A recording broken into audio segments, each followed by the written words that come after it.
Top 5 Worst U.S. Presidents. Number 5. Calvin Coolidge. In 1919, 3/4 of the Boston police force went on strike.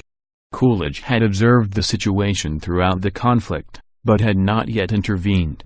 Furious that the mayor had called out state guard units, he finally acted. He called up more units of the National Guard, restored Police Commissioner Curtis to office, and took personal control of the police force. Curtis proclaimed that none of the strikers would be allowed back to their former jobs, and Coolidge issued calls for a new police force to be recruited. Many people criticized Coolidge as part of a general criticism of laissez-faire government. His reputation underwent a renaissance during the Reagan administration, but the ultimate assessment of his presidency is still divided between those who approve of his reduction of the size of government, and those who believe the federal government should be more involved in regulating the economy. Number 4. Richard Nixon. In June 1972, several of Nixon's men were caught breaking into Democratic Party headquarters at the Watergate Hotel in Washington, D.C., bringing to light the infamous Watergate scandal. Nixon himself downplayed the scandal as mere politics, but when his aides resigned in disgrace, Nixon's role in ordering an illegal cover-up came to light in the press, courts, and congressional investigations.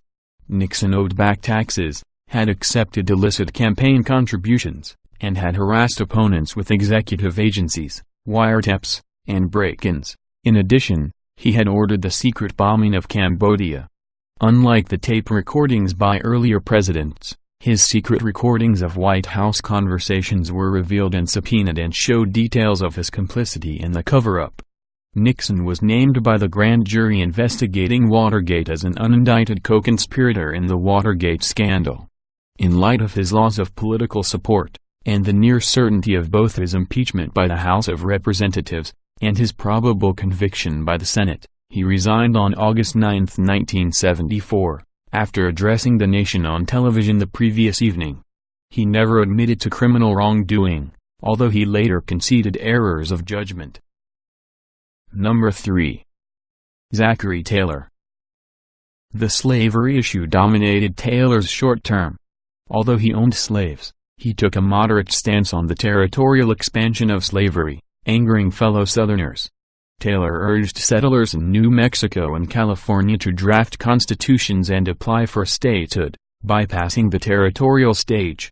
New Mexico was too small to act, but California, which had high population growth from the gold rush, wrote a constitution that did not allow slavery. The voters approved it and a new state government took over in December 1849 without congressional approval.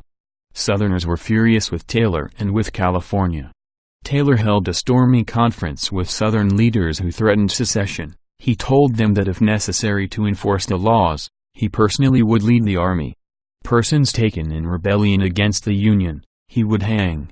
With less reluctance than he had hanged deserters and spies in Mexico. Number 2. John Tyler. Tyler's presidency was rarely taken seriously in his time. Opponents usually referred him to as the acting president or his excellency. Tyler shocked congressional Whigs by vetoing virtually the entire Whig agenda, twice vetoing Clay's legislation for a national banking act following the Panic of 1837 and leaving the government deadlocked.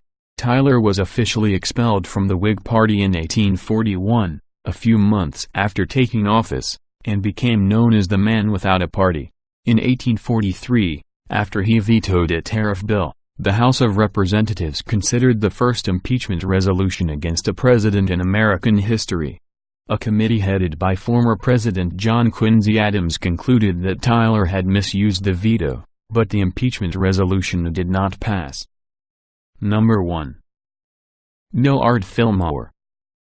Fillmore ascended to the presidency upon the sudden and unexpected death of President Taylor in July 1850.